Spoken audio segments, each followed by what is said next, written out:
आजकाल विविध प्रकारच्या ड्रग्स ह्या रत्नागिरीसारख्या ठिकाणी हे इझिली आता अवेलेबल होत आहे. हे सगळीकडे पसरवायला किंवा इथे विक्री करायला इथलीच माणसं त्याला थोडीशी सपोर्टिव्ह आहेत की बाहेरचं कोणी येऊन आहेत किंवा 18च्या खालचे आहेत, 14 ते 18, त्यांच्यामध्ये आजकाल इनहेलंट नावाचा एक प्रकार असतो. बट गांजा हा खूप कॉमनली अवेलेबल आहे. बरेचसे पेशंट आहेत जे गांजा आणि गांजामुळे होणारे जे मानसिक आजार आहेत त्याच्यासाठी माझ्याकडे उपचारासाठी येतात. MDMA नावाचा एक प्रकार येतो आहे, LSD नावाचा एक प्रकार येतो आहे. तर हे असे ड्रग्ससुद्धा आता अवेलेबल व्हायला लागलेत.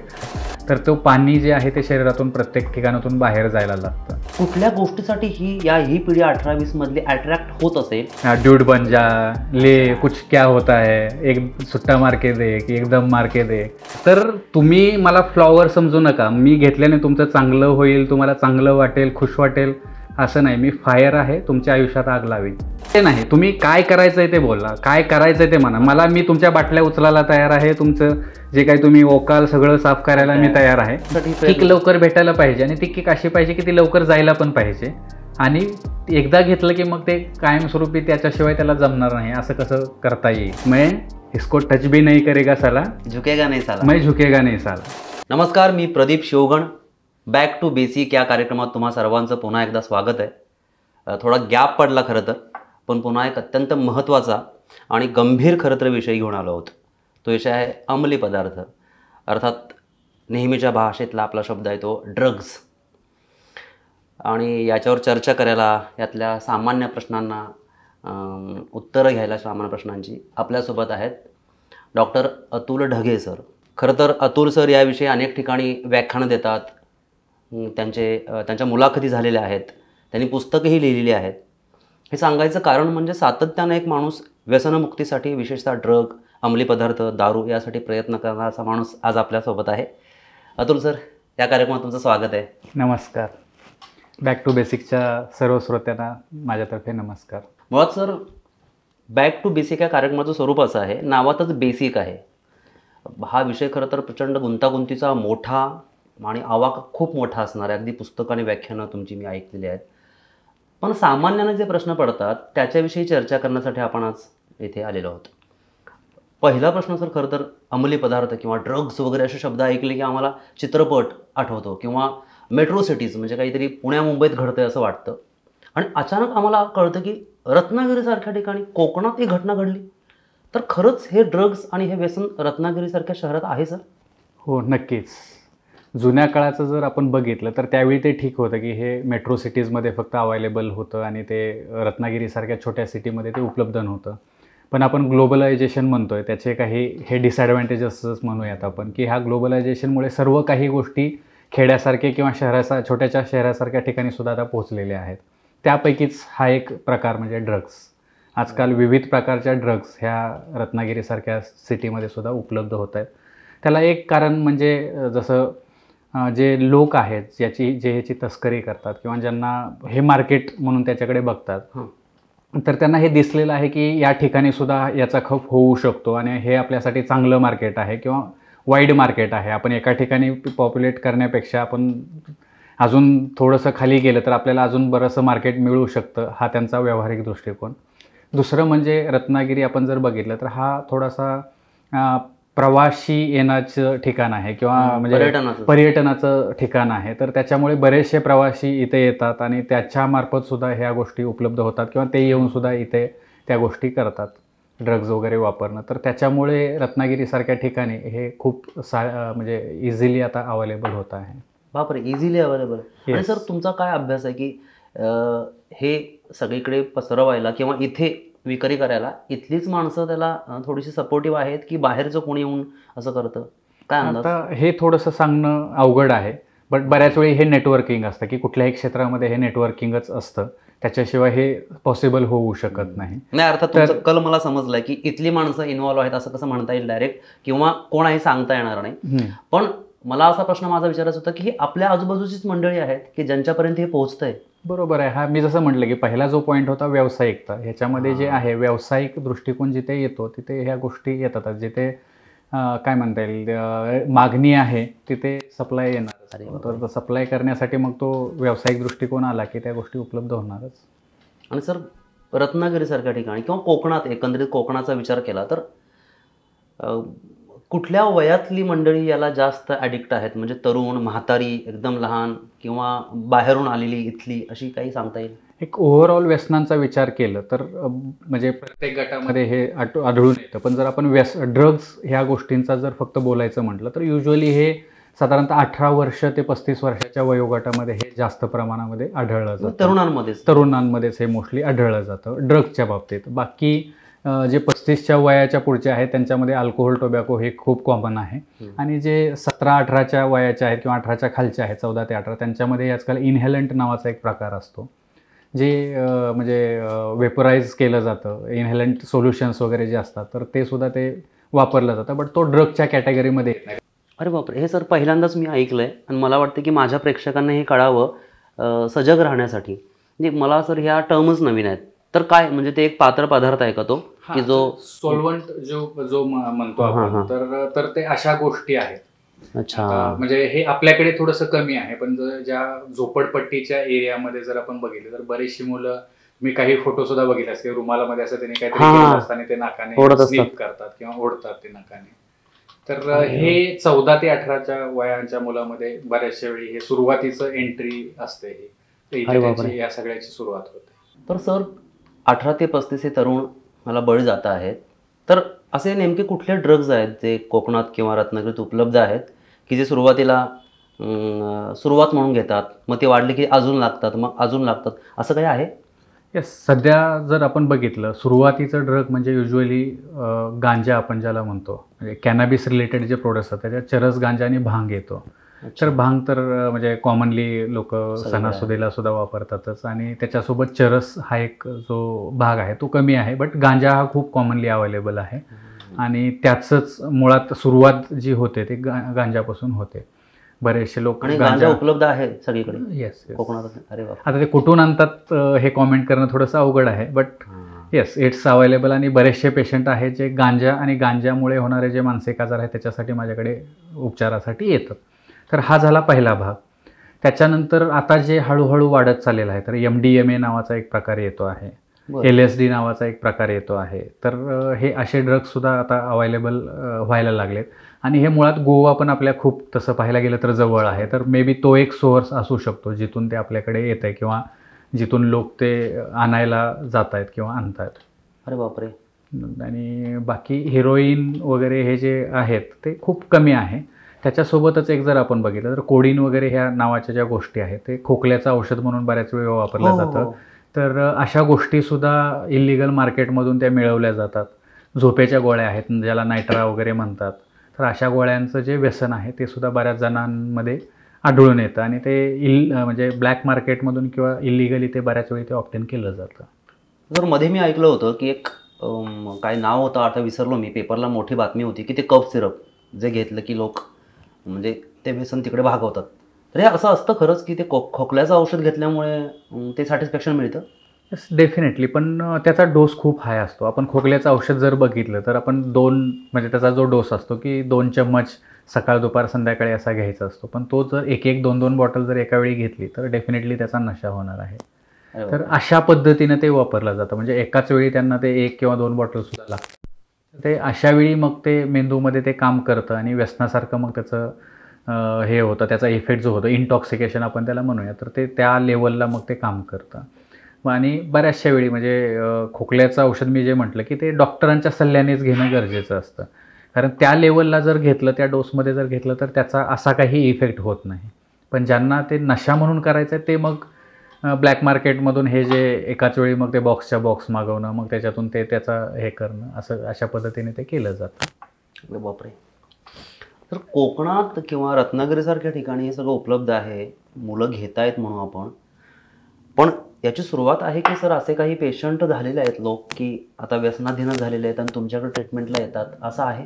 Yes, definitely. खूप म्हणजे बरेचसे, शेवटी कसं आहे की हे मेंदूवरती काम करणारी गोष्ट आहे. कुठल्याही ड्रग्सचे जर आपण गांजा असो, चरस असो, LSD असो किंवा MDMA आपण ज्याला म्हणतो, तर ह्या ज्या ड्रग्स आहेत तर बेसिक मुळात त्या मेंदूवरती काम करतात. आणि ज्यावेळी हे काही ठराविक दिवसासाठी वापरलं जातं की त्याच्यानंतर मग त्याचे साईड इफेक्ट हे मेंदूवरती होणारच आहेत.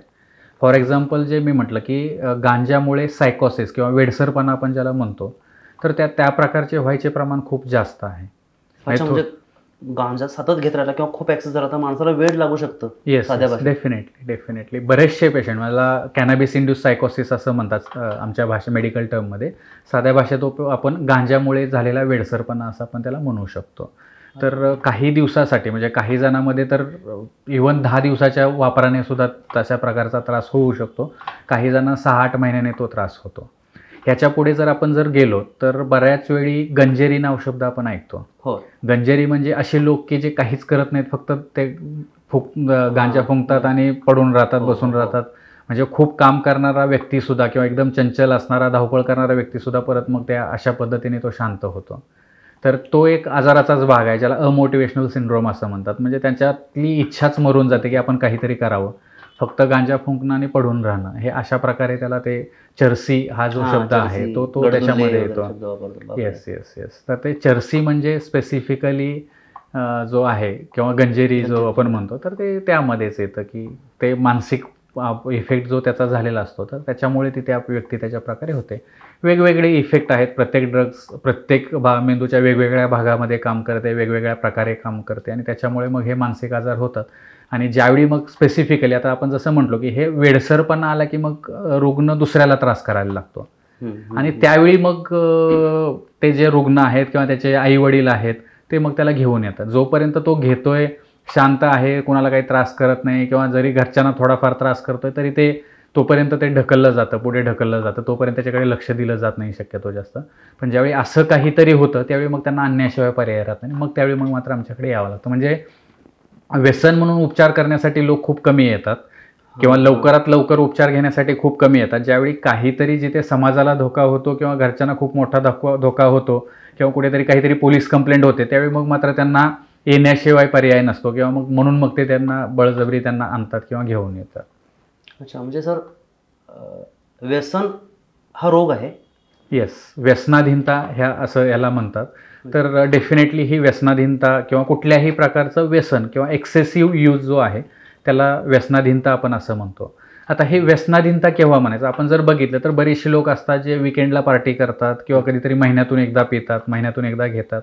सो त्यावेळी आपण त्याला व्यसनाधीनता म्हणत नाही. बट ज्यावेळी काही वेळा असं होतं की त्या रुग्णाला ते घेतल्याशिवाय जमतच नाही, बंद केलं की त्यांना शारीरिक त्रास होतो, मानसिक त्रास होतो किंवा ते मॅक्झिमम वेळा त्याच गोष्टीचा विचार करत असतात. म्हणजे एखादा तो पेशंट आहे, तो ऑफिसमध्ये बसला आणि त्याचं लक्ष ऑफिसवरती काम करण्यापेक्षा मी आता मग इथून कधी सुटेन, मग गेल्यावरती मी कधी ड्रग्ज घेईन किंवा कुठल्या मार्गाने घेता येतील, कसं करता येईल, त्याच्यासाठी पैशाची जुळवाजुळव कशी करायची, ह्या विचारात जर कंटिन्युअसली ती व्यक्ती राहत असेल तर मग त्याला आपण व्यसनाधीनता म्हणतो. किंवा बऱ्याच वेळी आपण म्हणतो की एकच प्यालापासून ते 3-4 एकाच वेळी जे लागतं, हे ज्यावेळेस टॉलरन्स डेव्हलप होतो की जी किक सुरुवातीला एका पेगमध्ये बसत होती किंवा एखाद्या डोसमध्ये बसत होती ती आता बसत नाही, त्याच्यासाठी मग ते जास्त प्रमाणात घ्यावं लागतं, सारखं घ्यावं लागतं, अशी ज्यावेळेस कंडिशन येते. आणि मुळात सगळ्यात पहिलं जे म्हटलं की मानसिक, ज्याला विड्रॉल असं म्हणतात, म्हणजे जर तो पदार्थ मेंदूला नाही भेटला की मग मेंदू वेगळ्या प्रकारे काम करतं आणि विड्रॉलचे जे सिम्पटम्स असतात, शारीरिक लक्षणं आणि मानसिक लक्षणं, ही ज्यावेळेस यायला सुरुवात होतात, ह्याचा अर्थ असा आहे की त्याचं रूपांतर व्यसनाधीनतेच्या आजारात झालेलं आहे. म्हणजे एक यूज, अब्यूज आणि व्यसनाधीनता हे 3 टप्पे आपण म्हणूयात. की एक यूज जो असतो तो कॉमनली कधीतरी असा वापरला जातो.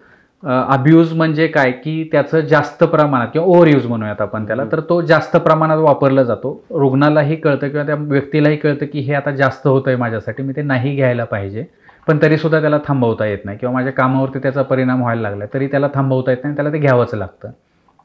बट अशामध्ये कसं असतं की थोडंफार जर त्याने प्रयत्न केला तर सुटणं शक्य राहतं. पण जो शेवटचा व्यसनाधीनतेचा भाग असा आहे की त्याच्यामध्ये मग त्यांना ते म्हणजे मॅक्झिमम वेळ त्यांचा त्याच्यामध्ये जातो की आपल्याला ते कसं मिळवता येईल, कधी मिळवता येईल, कधी त्याच्यासाठी वेळ भेटेल आणि काय करता येईल. आणि बंद केलं की मग मात्र त्यांना नाही भेटलं की मग त्यांना त्रास व्हायला चालू होतो आणि मग तो त्रास झाला की मग त्यांची किती जरी इच्छा असेल मला बंद करायचं आहे, तरी त्यांना ते घ्यावंच लागतं जाऊन. अरे बापरे. फॉर एक्झाम्पल आपण व्यसनाधीनतेचाच आपण जर विचार केला तर जे एक ड्रग्ज असते तर त्याच्यामध्ये नाकातून पाणी येणं, डोळ्यातून पाणी येणं, जुलाब होणं, अशा म्हणजे जेवढे काही हे आहेत जिथून पाणी जाऊ शकतं, अशा शरीरातून घाम येणं जास्त, तर तो पाणी जे आहे ते शरीरातून प्रत्येक ठिकाणातून बाहेर जायला लागतं. आणि अशा वेळी मग होतं की त्यांना मग ते राहवत नाही आणि त्यावेळी मग त्यांना ते घ्यावंच लागतं. अरे मग जिथे आपण म्हणतो की मजा म्हणून जी घ्यायची असते ती ज्यावेळी सजा व्हायला लागते त्यावेळी मग मात्र आपल्याला लक्षात घेणं गरजेचं आहे की हे आता व्यसनाधीनतेच्या आजारात त्याचं रूपांतर झालं आहे. हे जर आपण बघितलं तर व्यसनाधीनता हा आजारच आहे. मी हा प्रश्न विचारायचं कारणच असं सर, की आता मग आपला जवळचा कोणीतरी व्यक्ती घेत असेल किंवा आपल्या परिसरातला, आपल्याच घरातला, तर तो आता रोग आहे त्याला झालेला, व्यसन हा आजार झालेला आहे, तर आपल्याला डॉक्टरकडे न्यायचं आहे. हे कसं कळणार सर आपल्याला? आपण कसं शोधायचं ते?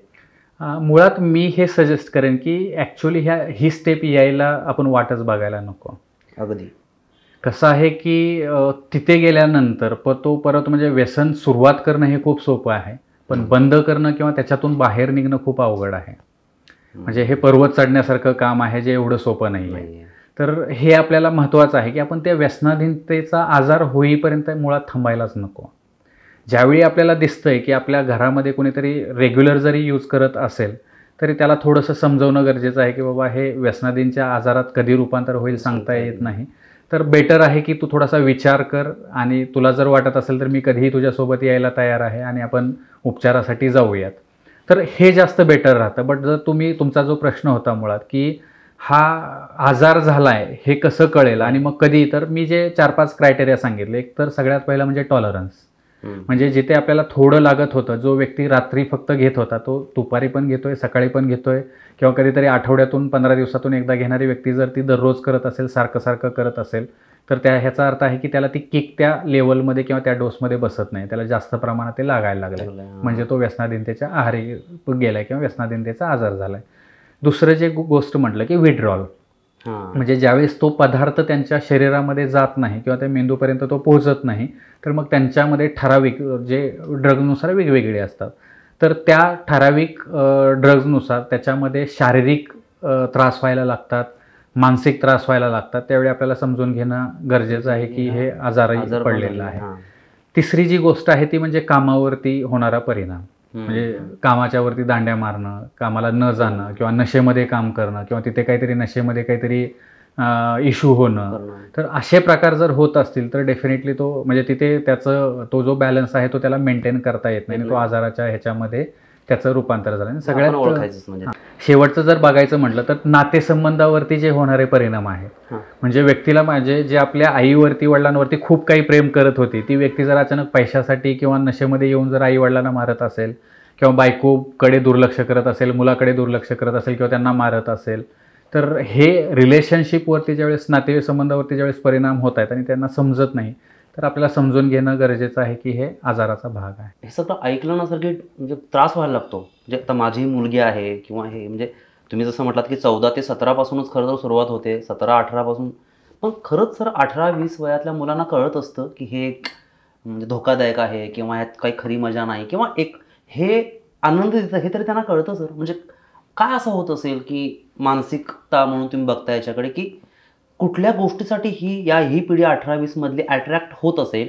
आणि सलग दुसरा प्रश्न त्याला लागून आहे, आणि आपण त्यांना कसं वाचवू शकतो? मुळात जर आपण बघितलं तर ह्याच्यामध्ये त्यांना नशेचं हे जे व्यसन एंट्री आपण म्हणूया, ती एंट्री जी होते ती एक 3 बेसिक मानसिकता त्याच्यामध्ये कारणीभूत असतात. पहिली जी गोष्ट आहे ती म्हणजे त्यांच्यामध्ये मनामध्ये असलेलं कुतूहल या गोष्टीबद्दलचं.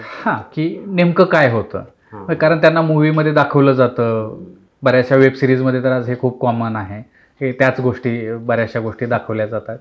तर हे नेमकं घेतल्यावरती असं काय होतं किंवा नेमकं काय वाटतं किंवा कशी अशी ही एनर्जी येते किंवा जे काही आहे, तर ते कुतूहल कुठेतरी त्यांच्या मनात असतं आणि म्हणून ते प्रयत्न करण्यासाठी म्हणून त्यांची इच्छा नसते की आपल्याला हे कायमस्वरूपी घ्यायचं आहे, पण त्यांना असं वाटतं की मी घेऊन बघतो की नेमकं काय होतं.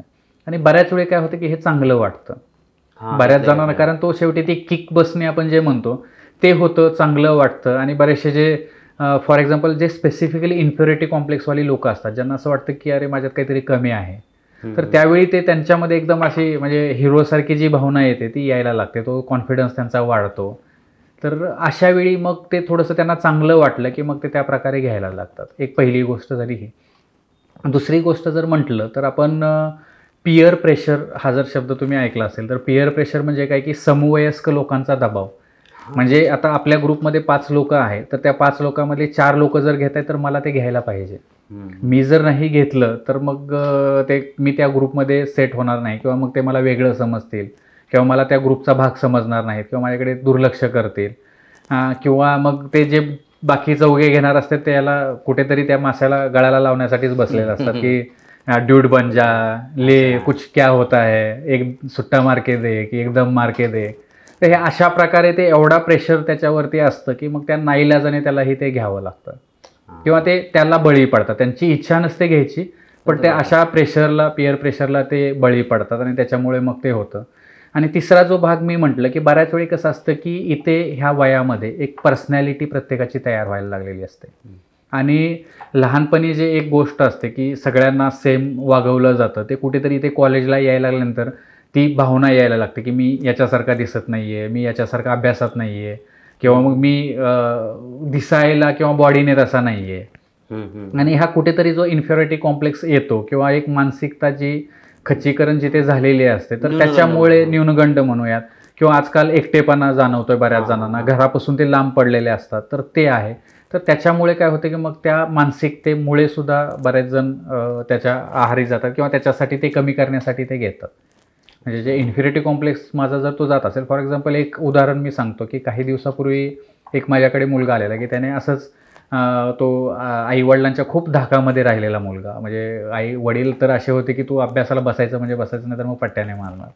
तर अशा प्रकारचं त्याला 12वीपर्यंत त्याचं शिक्षण झालेलं. इंजिनिअरिंग कॉलेजला गेला, फ्रेशर्स पार्टी झाली, सगळं झालं, आणि मग सिनियर्सच्या संगतीमध्ये तो आला, आणि तिथे त्याला ते एवढं चांगलं वाटायला लागलं की तो शांत शांत बसणारा, हे करणारा, आणि ते एक पार्टीला गेले आणि तिथं तो एवढा खुलके नाचला की त्याला ते खूप भारी वाटलं. म्हणजे त्याने नशा केली आणि तो नाचला. तर तिथून त्याला असं कळालं की अरे, मी अशा वेळी लोकांशी खूप चांगल्या प्रकारे कम्युनिकेट करू शकतो, माझ्याकडे तो कॉन्फिडन्स येतो, किंवा मी इतर वेळी न नाचणारा मुलगासुद्धा मी एवढं एन्जॉय केलं.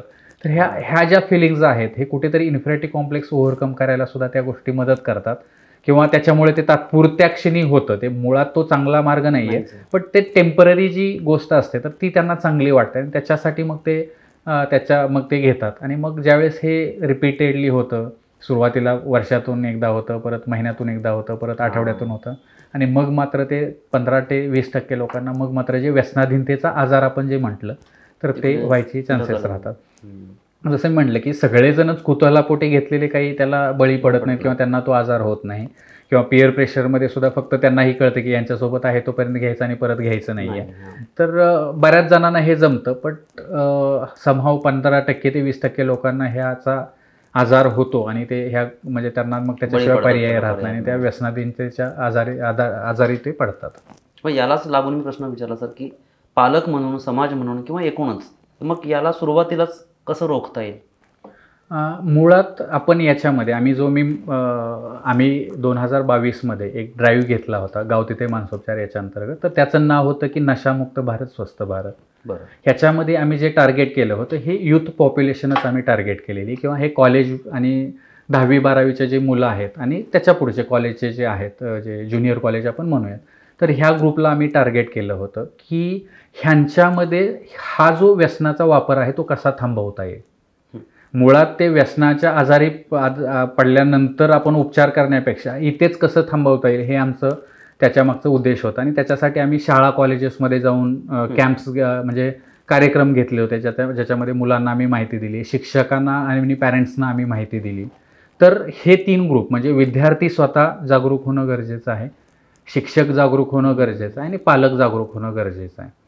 तर मुळात आपण विद्यार्थ्यांच्या बाजूने आपण पहिलं बोलूयात. म्हणजे 3 गोष्टीच्या लेवलवरती बोलताना आपण सगळ्यात पहिले विद्यार्थ्यांच्या लेवलवरती बोलूयात की विद्यार्थ्याने स्वतः काय करायला पाहिजे. सगळ्यात महत्त्वाचं जे आहे, तर कुठेतरी हा जो पहिला वापर आहे तो आपल्याला धोकादायक गोष्टीकडे घेऊन जाऊ शकतो, हे समजून घेणं खूप गरजेचं आहे. तर तो पहिला वापर जर आपण थांबवलं किंवा नाहीच घेतला तर पुढचं सगळंच टाळणार आहे. त्याच्यामागे काय आहे की कुतूहल जे काही आहे, तर हे कुतूहल शमवण्यासाठी तुम्ही प्रत्यक्षात ती गोष्ट घ्यायलाच पाहिजे असं काही नाही. अगदी. विष कसं असतं हे काही प्रयोग करायची गोष्ट नाही आहे, आणि हे विषच आहे, फक्त एवढंच की ते हळूहळू आपल्याला मारतं. तर अशा विषयाची परीक्षा घ्यायची काही गरज नाही. आपल्याला विष कसं असतं हे आपण कुठल्याही लिटरेचरमधून त्याचा केमिकल फॉर्म्युला वगैरे सगळं आपल्याला ते कळू शकतं. तर अशा गोष्टीची परीक्षा घ्यायची काही गरज नाही आहे. दुसरं पियर प्रेशर. तर तुम्ही तुमचा गट असा बनवा की जिथे मुलं बाकीचेही चांगले असतील किंवा तुमचे जे पियर्स आहेत किंवा तुमचा जो गट आहे तो चांगले असतील, त्याच्यातली बाकीची मुलं चांगले असतील, अभ्यास करणारे असतील, होतकरू असतील, आपल्या आपल्या आयुष्यात काहीतरी करण्याच्या दृष्टीने ते प्रयत्न करणारे असतील किंवा कुठल्या तरी मोठ्या आयडियाने ते झपाटलेले असतील, तर अशा ग्रुपमध्ये राहिला तर तुम्हाला कदाचित ह्या गोष्टींची गरज पडणार नाही. तुमचा ग्रुपच जर चुकीचा असेल तर तिथे तुम्हाला तो प्रॉब्लेम होणार आहे. तर हे थोडंसं लक्षात घेणं गरजेचं आहे. तिसरी गोष्ट जी आहे, आपण इन्फिरिटी कॉम्प्लेक्स म्हटलो किंवा काही मानसिक आजार म्हटलं, फॉर एक्झाम्पल उदासपणा आहे, एकटेपणा आहे किंवा काही काळजी आहे, तर ह्याच्यासाठी हे व्यसन किंवा हे व्यसनाचे पदार्थ वापरणं हे सोल्युशन नाही आहे. त्याच्यासाठी व्यवस्थितपणे तुम्ही काउन्सिलिंग घेऊ शकता, उपचार घेऊ शकता आणि त्याच्यातून बाहेर पडू शकता. चुकीच्या मार्गाने त्याचं सोल्युशन काढणं हे खूप चुकीचं आहे. अजून तुम्ही त्यात बळी पडणार आहात त्याला. येस, पुढे चालून, कारण हे टेम्पररी सोल्युशन आहे. तुम्हाला कंटिन्युअसली मग ते त्याच्यापेक्षा तुम्ही जर काउन्सिलिंग घेतलं, तुमचं पर्सनॅलिटी डेव्हलपमेंटचे कोर्स केले, जिथे इंग्लिश बोलण्याची त्यांना भीती वाटते तिथे इंग्लिश स्पीकिंग कोर्स लावले, तर त्या ठिकाणी आपली एनर्जी चॅनलाइज करणं हे खूप गरजेचं आहे. आणि पियर प्रेशरच्या बाबतीत जे आपण म्हटलं, तर पियर प्रेशरच्या बाबतीत बऱ्याच वेळी मी जे म्हटलं की हे ड्यूड नाही आहे किंवा ड्यूड बंजा वगैरे हे शब्द आपल्याला ज्यावेळेस पियर वापरतं त्यावेळी मी एक मुलांना सांगतो की माझ्याकडे येणारे कोणी जर असेल किंवा मी बऱ्याच व्याख्यानामध्ये हे सांगतो की आपल्याला ज्यावेळी कोणी असं बोलेल किंवा ज्यावेळेस पहिल्यांदा आपल्याला असं घ्यावंसं वाटेल त्यावेळी इमॅजिन करायचं की ती जी सिगारेटची पॅकेट असेल किंवा दारूची बॉटल असेल किंवा अजून जे काही असेल, तर त्याच्यावरती पुष्पा आहे आणि तो पुष्पा आपल्याला म्हणतोय की पुष्पा नाम सुन के फ्लॉवर समजे क्या, फ्लॉवर नाही फायर है. तर म्हणजे तर तुम्ही मला फ्लॉवर समजू नका, मी घेतल्याने तुमचं चांगलं होईल, तुम्हाला चांगलं वाटेल, खुश वाटेल असं नाही. मी फायर आहे, तुमच्या आयुष्यात आग लावेल. हा शब्द समजून घेणं खूप गरजेचं आहे. आणि ज्यावेळेस कोणी आपल्याला म्हणेल की तू घे, तर त्यावेळी आपणही त्या बॉटलला म्हणूयात किंवा आपण त्या व्यक्तीला म्हणूयात, तर त्याला म्हणायचं की ड्यूट बोल के पागल बनाएगा. अच्छा, मैं इसको टच भी नहीं करेगा साला, मैं भी झुकेगा नहीं साला. अरे वा, क्या म्हणजे पहिलं नाही म्हणणं, नाही म्हणजे नाही हा शब्द येणं खूप गरजेचं आहे. नाही, मला फार आवडलं. म्हणजे नाही म्हणजे नाही, तुम्ही काय करायचंय ते बोला, काय करायचंय ते म्हणा. मी तुमच्या बाटल्या उचलायला तयार आहे, तुमचं जे काही तुम्ही ओकाल सगळं साफ करायला मी तयार आहे, बट मला प्यायची नाही म्हणजे नाही. झुकेगा नाही साला, मैं झुकेगा नाही साला. हे जर आपण आयुष्यभर जर हे जर लक्षात ठेवलं तर आपण कधीच ह्या असल्या छोट्या मोठ्या गोष्टीला, म्हणजे त्या एकटेपणाला म्हणू किंवा त्या पियर प्रेशरला म्हणू, आपण बळी पडणार नाही. कारण आपण कन्फर्म आहोत की मैं झुकेगा नाही साला, मैं टच भी नहीं करेगा. हे जर कन्फर्म झालं, प्रत्येक विद्यार्थ्याने जर हे कन्फर्म केलं, तर ना पॅरेंट्सला काही करायची गरज पडणार आहे, ना कुठल्या शिक्षकांना काही करायची गरज पडणार आहे. बट शेवटी हे होतं, बऱ्याच जणांना हे जमणार नाही, तर इथे रोल येतो तो मग पॅरेंट्सचा आणि शिक्षकांचा.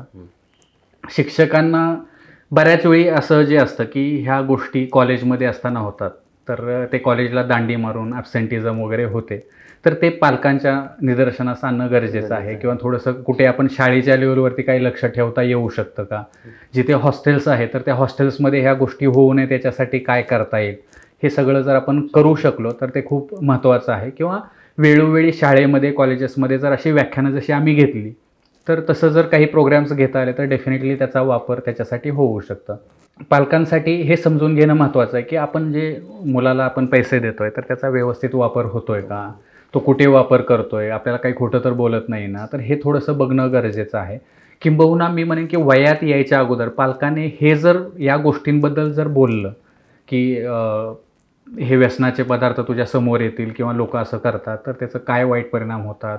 बऱ्याच वेळी असं होतं की ते आपण पहिल्या वेळी घेतो, मजा म्हणून घेतो, पण पुढे प्रॉब्लेम्स होतात. तर हे आधी समजावून सांगणं खूप गरजेचं आहे. आणि इन केस मग जर नाहीच झालं तर त्यांच्यात होणारे जे बदल असतील, मुलगा घरात उशिरा येत असेल, त्याचे डोळे लाल दिसत असतील, किंवा मी जसं म्हटलं नाकातोंडातून पाणी येत असेल, किंवा तो चोऱ्या करायला लागला आहे, घरातल्या वस्तू गायब व्हायला लागले, किंवा पैसे जास्त मागायला लागले, तर कुठेतरी ही पालचूक चुकणं त्यांच्या मनात गरजेचं आहे की काहीतरी थोडंसं कुठेतरी प्रॉब्लेम होतो आहे.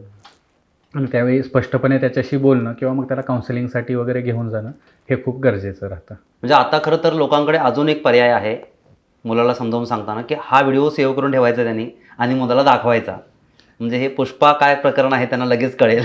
डेफिनेटली. आणि त्याची शॉर्ट किंवा रील करून पण तुम्ही टाकू टाकू- शकता खरंय, तेवढ्या खरंय, खरंय, भागाची. खरंय. डेफिनेटली मुलांनी हा व्हिडिओ बघावा आणि पालकांनी आवर्जून हा दाखवणं खूप दाखवणं गरजेचं गरजेचं आहे आहे, त्या काळात. कारण खूप महत्त्वाचा विषय आहे. अख्खं आयुष्य त्यांचं कदाचित ह्या व्हिडिओमध्ये मुळे वाचायला मदत होऊ शकते. अगदी सर, अगदी. आणि त्याचसाठी सर हा कार्यक्रम आहे. पुढे जाऊया सर यातून. तुमचा अनुभव कसा आहे की आधीची पिढी आणि आत्ताची पिढी यामध्ये व्यसनाधीनता प्रमाण आधी जास्त होतं, आता जास्त आहे, कमी होतं, काय काही फरक पडलाय? व्यसनाधीनतेमध्ये प्रमाण नक्कीच वाढलेलं आहे. वाढलं?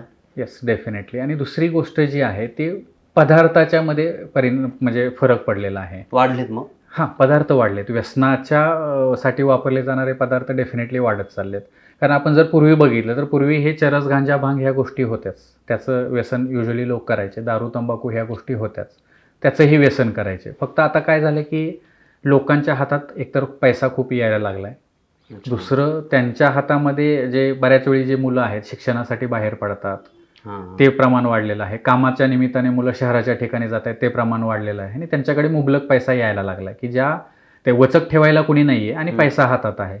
तर त्याच्यामुळे त्यांच्यामध्ये हे डेफिनेटली प्रमाण वाढले. दुसरं जे आहे की पहिली जी माणसाची वृत्ती होती त्याच्यामध्ये सुद्धा खूप फरक पडला. म्हणजे आजकाल जे बघितलं तर चंगळवादी आणि भोगवादी ही जी वृत्ती आहे ती लोकांमध्ये वाढत चालली आहे. आणि त्याच्यामुळे काय आहे की आज का सोचेंगे आज कल का बाद में देखेंगे. तर अशा प्रकारची वृत्ती मुलांमध्ये किंवा लोकांमध्ये डेव्हलप होत चालली. आणि त्याच्यामुळे मग आज एन्जॉय करण्यासाठी बऱ्याच वेळी ह्या गोष्टींचा वापर केला जातो आहे. तिसरं जे आहे वेगवेगळे केमिकल्स नवीन नवीन तयार होत आहेत. म्हणजे स्पेसिफिक रिसर्च ह्यासाठी केले जातात की कुठला पदार्थ व्यसनाचा असेल, कुठल्यामुळे व्यसन लागेल, त्याच्यामुळे कुठलं असं असेल व्यसन की जे लॉंग टर्म राहील. तर असे वेगवेगळे केमिकल्स आणायचा प्रयत्न म्हणजे यामार्फत होतो. लोकांचा म्हणजे हां, ज्यात किक लवकर किक मिळण्यासाठी किक लवकर भेटायला पाहिजे आणि ती किक अशी पाहिजे की ती लवकर जायला पण पाहिजे. आणि एकदा घेतलं की मग ते कायमस्वरूपी त्याच्याशिवाय त्याला जमणार नाही, असं कसं करता येईल. बिझनेस माइंड आहे त्यांचा. बिझनेस माइंड आहे. तर असे वेगवेगळे केमिकल्स नवीन नवीन तयार होतात. म्हणजे आपण जे म्हटलं की LSD, MDMA ह्या ज्या ड्रग्ज आहेत त्या रिसेंटली मार्केटमध्ये आलेले आहेत. म्हणजे आता जरी बरे दिवस झाले तरी ते नवीनच आहे, ज्या मागच्या पिढीमध्ये नव्हत्या किंवा अगोदरच्या पिढीमध्ये नव्हत्या. तर हे जसे जसे केमिकल्स नवीन नवीन डेव्हलप होत चालले तर त्याच्यापैकी काही जे पदार्थ आहेत त्यांचा व्यसनी गुणधर्म आहे किंवा व्यसन लागण्याचा गुणधर्म असलेले हे काही केमिकल्स आहेत, पदार्थ आहेत. तर डेफिनेटली हे पदार्थ वाढत चाललेत किंवा ॲड ऑन होत चाललेले आहे. अरे बापरे. आणि संख्या तर मी जे म्हटलं की ह्या सगळ्या गोष्टीमुळे पहिल्या कमी लोकांमध्ये होती आणि आता संख्या त्याची नक्कीच व्यसनाधीन असणाऱ्या लोकांची संख्या वाढत चाललेली आहे. आता सर सगळ्यात जवळचा भाग माणसाच्या सोशल मीडिया आहे. म्हणजे 2 मिनिट पण माणूस थांबू शकत नाही अशी अवस्था आहे आता. तर याचा काही परिणाम होतो व्यसनावर, ह्या सगळ्या प्रकारावर? डेफिनेटली. आता सोशल मीडियामुळे अशा गोष्टी खूप लवकरात लवकर पसरतात. म्हणजे सोशल मीडियाचा वापर हा जो आहे आपण बरेचसे जर प्रकरणं बघितले की ज्याच्यामध्ये ड्रग्स व्यापार होतो किंवा व्यवहार होतो किंवा त्याच्याशी रिलेटेड बातम्या असतात तर त्या खूप लवकरात लवकर मुलांपर्यंत किंवा लोकांपर्यंत पोहोचतात. त्याच्यामुळे कुठे ती जी क्युरिओसिटी आहे ती डेफिनेटली कुठेतरी ती क्लिक होणार की हे नेमकं काय असतं आणि ह्याने घेतल्याने काय होतं किंवा काय होऊ शकतं. तर ती क्युरिओसिटी डेफिनेटली कामाला येणार आहे. बऱ्याच वेळी अशा ज्या गोष्टी आहेत त्याच्यासाठी वेगवेगळ्या टर्म्स आहेत. म्हणजे गोळ्यांसाठी वेगळी टर्म असू शकते, बटन ज्याला म्हणतात. अच्छा, म्हणजे ते वेगळे शब्द वापरून टर्मिनॉलॉजी वापरून म्हणजे ग्रुप्समध्ये ते टाकू शकतात. चॅटिंग करताना कोणाला कळू नये की काय वापरलंय. हां, तर असे ग्रुप्स बनवलेले असतात. त्या ग्रुप्समध्ये हे डिस्कस केलं जातं. तर ह्या म्हणजे तो नेटवर्किंग करण्यासाठी ह्या ग्रुप्सचा किंवा सोशल मीडियाचा वापर डेफिनेटली केला जातो. बापरे, म्हणजे तर हे प्रत्येकाच्या हातात आहे आता. Yes, definitely. Easily available social मीडियामुळे ते डेफिनेटली सेल करणं सुद्धा आजकाल सोशल मीडियावरून सोपं झालेलं आहे किंवा ते केलं जाऊ शकतं. जास्तीत जास्त लोकांपर्यंत आरामात पोहोचता येऊ शकतं आणि त्याच्याप्रमाणे ते होऊ शकतं. बट आय एम हॅपी की म्हणजे आपण जरी हा म्हणजे दुरुपयोग म्हणूयात सोशल मीडियाचा, चांगला उपयोग सुद्धा आहे. आपण जे करतोय तो चांगला उपयोग आहे. खरं तर बरंच बोललो सर आपण. मी विशेषतः तरुण मुलांच्या संदर्भातला खरं तर अनेक प्रश्न होते किंवा आजूबाजूला सामान्य माणूस कसं याच्याकडे त्यांनी बघायला पाहिजे असं. तर यातला शेवटचा प्रश्न मी तुम्हाला विचारेन की एक सामान्य माणूस, सामान्य नागरिक म्हणून मी याच्याकडे कसं बघावं, नेमकी काय कॉन्ट्रीब्युशन मी देऊ शकतो हे सगळं वाचवण्यासाठी, थांबवण्यासाठी, तरुणांना हे लागूच नये म्हणून काय सांगाल सर? एक सगळ्यात पहिलं की कुठल्याही गोष्टीचं अनुकरण लोक करतात हे खूप महत्त्वाचं आहे. मी जे आपण पॅरेंट्सच्या बाबतीत बोललो, शिक्षकांच्या बाबतीत बोललो, तर ते स्वतःच जर तंबाखू खात असतील, दारू पित असतील, तर आपल्याला मुलाला व्यसन करू नको म्हणण्याचा काहीच अधिकार नाही.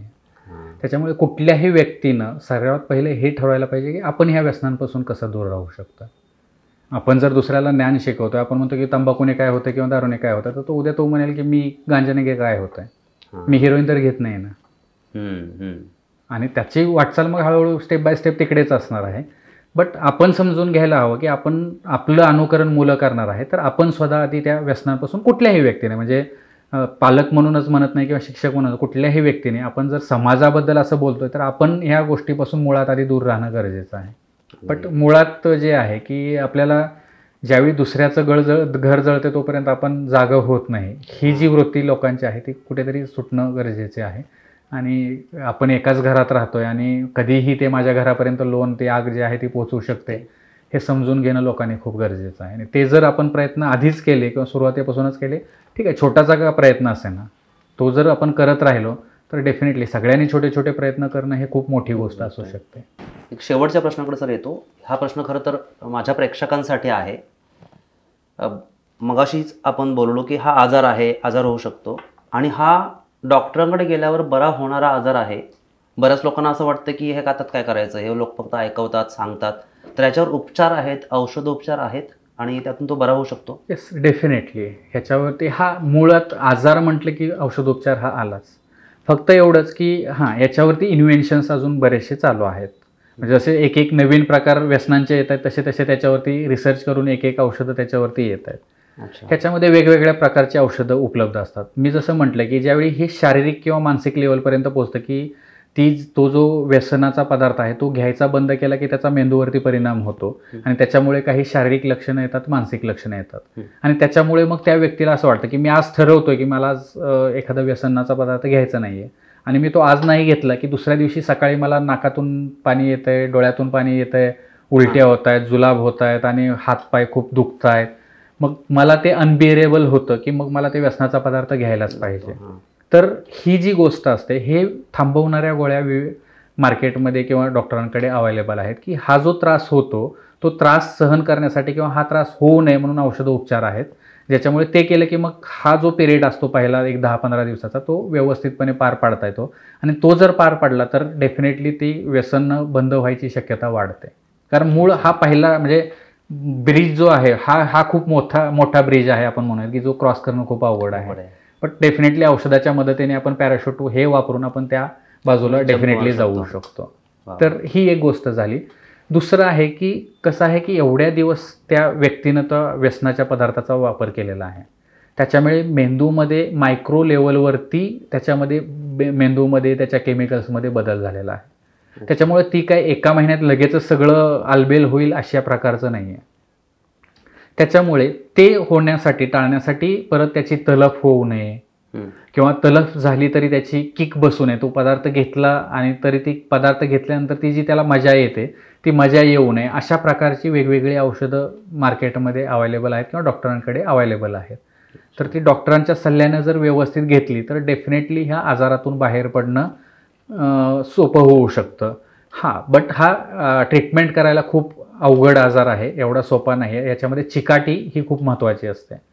30% रोल पेशंटचा असतो, 30% रोल त्या घरच्यांचा असतो आणि 30% रोल आपण म्हणूया की डॉक्टरांचा असतो. डॉक्टर आपल्या बाजूने 30% द्यायचा प्रयत्न करतातच. राहिलेला जो प्रश्न असतो तो 30% की ते जे रुग्णाचं मोटिवेशन किती आहे आणि ते वाढवता येणं किंवा त्यांना काउन्सिलिंग करून ते आणणं, त्याच्यासाठी काउन्सिलिंगचा भाग येतो. औषधोपचारासोबत काउन्सिलिंग लागतं, फक्त काउन्सिलिंगने हा प्रश्न सुटत नाही.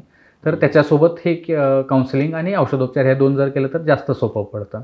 बऱ्याच वेळी फेल्युअरसुद्धा येतं. असं होतं की आपण त्याला रिहॅबिलिटेशन सेंटरला टाकलं आहे, आपण उपचार केले आणि तोपर्यंत त्याने बंद केलं आणि परत अजून चालू केलं, असं बऱ्याच पेशंटच्या बाबतीत होतं. तर अशा वेळी चिकाटी म्हणजे त्याच्या पालकांनी किंवा नातेवाईकांनी सोडायला नको. तर त्याला ज्यावेळी कधी परत तो चालू करतो त्यावेळी लगेचच हा शब्द खूप महत्त्वाचा आहे. असं होतं की मग तो कधी परत पहिल्यासारखं कधी करायला लागतो, परत मग आठवड्याला येतं, परत महिन्याला येतं, मग दररोज व्हायला लागलं की मग ते घेऊन येतं. तर हा वेळ घालवायला नको.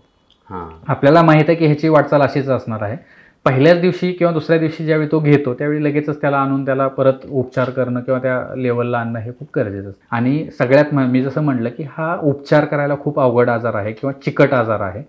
तर त्याच्यापेक्षा प्रतिबंधात्मक उपाय आपल्याला जे काही करता येतील त्याचं सुरुवातीपासून आपण जे बोलतो आहोत होऊच नाही म्हणून प्रयत्न केलेले ते उत्तम. प्रयत्न खूप जास्त महत्त्वाचे आहेत. अगदी.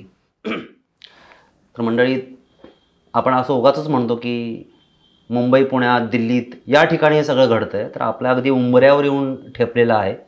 आपण आत्ताच जागरूक व्हायला पाहिजेत, सावध व्हायला हवं.